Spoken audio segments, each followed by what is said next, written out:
السلام عليكم ورحمة الله. ازيكم يا حبايب قلبي؟ عاملين ايه؟ يا رب دايما تكونوا بألف خير. النهاردة بمشيئة الرحمن هنعمل حاجة طرية كده ولذيذة وطعمها مميز جدا لفطار اول يوم العيد. كل سنة وانتم طيبين وينعاد عليكم وانتم بألف خير يا رب.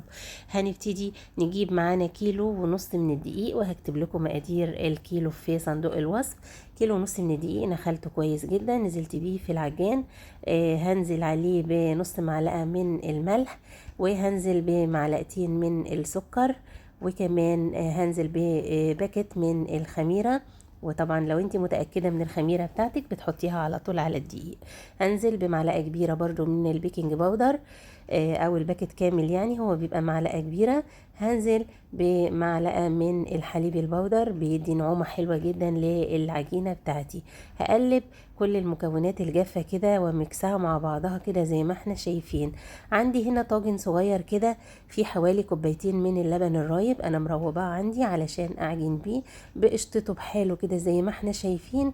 هعجن بيه، بس طبعا لازم انزل بالمواد الدهنية الاول. اللي عندي الكيلو الدقيق بياخد كوباية من السمنة، سمنة عادية كده من العلبة، وهنزل بكوباية ونص لان انا عاملة كيلو ونص دقيق. تمام، هكتب لكم مقادير طبعا الكيلو زي ما اتفقنا. هعمل الاول ايه؟ هنزل كمان بمعلقة من القشطة، لو متوفر عندك قشطة ممكن تضيفي لحد معلقتين 3، بتطري القرصة وبتخلي ريحتها خطيرة. هبسها كده بالسمنة الأول، وبعد كده هنزل عليها باللبن الرايب. ولو احتاجت معايا مية، هي معايا احتاجت حوالي نص كوباية كمان بعد اللبن الرايب.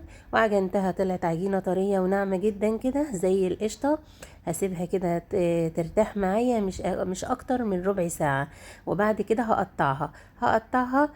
طبعا انا قطعتها كرات حلوة كده متوسطة، وغطيتها طبعا ببلاستيك زي ما احنا شايفين عشان وشها ما ينشفش، وده الباقي بتاعي. وانا ما سبتهاش تخمر بالكامل، ليه؟ علشان خاطر لسه هشكلها وهتاخد وقت اثناء التشكيل. كورت العجوه بتاعتي وابتديت افردها كده نص فرده. وهجيب بقى القرص بتاعتي، اول واحده قطعتها اقلبها على وشها، اخلي الوش لتحت واقلبها كده، واحط بقى الحشوه بتاعتي وابتدي اقفل عليها زي ما احنا شايفين كده كويس جدا. وبرجع اخلي القفل لتحت، واقلب القرصه بقى وافردها فرد كده متوسط، مخليش شكلها يعني رقيق جدا، علشان هي قرص طريه تبقى طريه معايا وشكلها حلو جدا. وكمان ما تنشفش معايا في الفرن. هبتدي بقى اكمل بنفس الطريقه، واجيب صينيه الخبز بتاعتي، لازم تكون ألمونيوم عشان بتوزع الحراره كويس جدا، وهي احسن حاجه في الفرن. هجيب قرصه تانية اخلي الوش لتحت، وابتدي افردها شويه وارقق الحروف بس، واسيب القلب شويه متماسك، واحط الحشوه وابتدي اقلبها بالشكل ده. وبعد ما اقلبها بفردها، بس ما وسعهاش جامد علشان ما تبقاش رفيعه معايا قوي وناشفه. طبعا الحشوه ده بتاعك ممكن تعمليها ساده، طبعا تبقى طعمها مميز جدا، وتاكليها بالجبن، تاكليها باي حاجه، تشربيها مع شاي.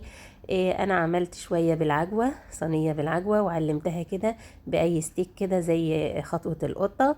وكمان عملت شويه بحشوه السينابون، قرفه مع معلقه عسل اسود مع سكر. وعملت شويه ساده علشان اللي حابب ياكل من كل نوع يبقى متوفر كده. ما شاء الله تبارك الرحمن، خلصت كيلو ونص كده زي ما احنا شايفين، صينيتين كبار والصينية الصغيرة دي خبزتهم على فرن سابق التسخين. ما شاء الله تبارك الرحمن. طبعا سبتهم قبل اي حاجة بعد التشكيل نص ساعة لحد ما نفخت كده وارتفعت وتضاعف حجمها، دخلتها الفرن سابق التسخين. طلعت اللهم بارك بالشكل اللي احنا شايفينه ده، منفوخة كده ولونها خطير من فوق ومن تحت. بتسيبيها لو ما خدتش لون عندك، بتولعي الشواية بتاخد معاكي لون تحفة، وبتلفي الصينية من وقت للتاني بتبقى قمر كده اللهم بارك. حاجة تحفة جدا، مش قادرة اوصف لك ريحة القرص الطرية عاملة ازاي، ريحة القشطة مع السمنة وكمان ما شاء الله، خاصة لو سمنة بلدي بتدي ريحة خطيرة جدا. هي كل مكوناتها مغذية جدا، تاكليها حاف، تاكليها مع شاي الصبح كده في الفطار، حاجة وهمية. قومي بقى اعملي حاجة طرية كده حلوة لفطار اول يوم العيد. قبل ما تنزلوا تصلوا كده تاخدي تمراية وتاخدي قرصة حلوة كده بكوباية شاي بحليب انتي وولادك، على ما تروحوا تصلوا كده العيد وترجعوا بالسلامة وتاكلوا الفتة باللحمة، وتكونوا استمتعتوا كده بحاجة طرية وجميلة أول يوم العيد. ربنا يعيده عليكم وعلى حبايبكم وانتوا دايما بألف خير. ما شاء الله شايفين معايا القرصة الحشوة كده ملياها، دي حشوة السينابون خطيرة جدا، ريحتها قلب الدنيا.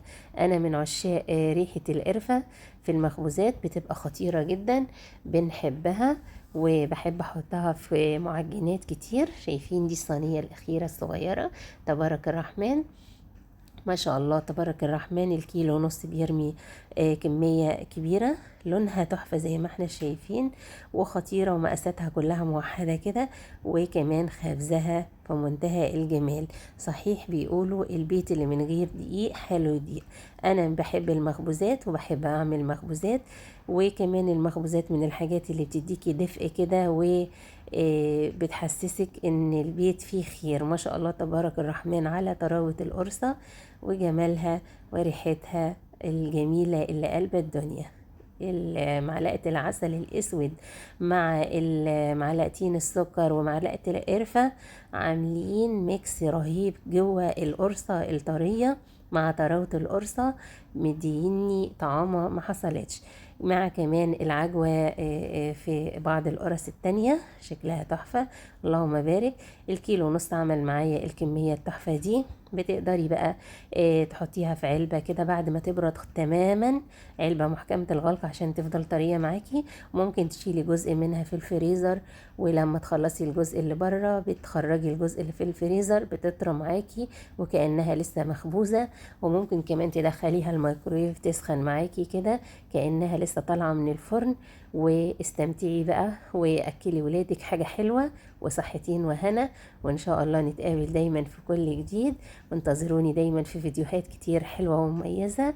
وختاما سبحانك اللهم وبحمدك، أشهد أن لا إله إلا أنت، أستغفرك وأتوب إليك. السلام عليكم ورحمة الله وبركاته. دمتم حبايبي في حفظ الله وأمنه.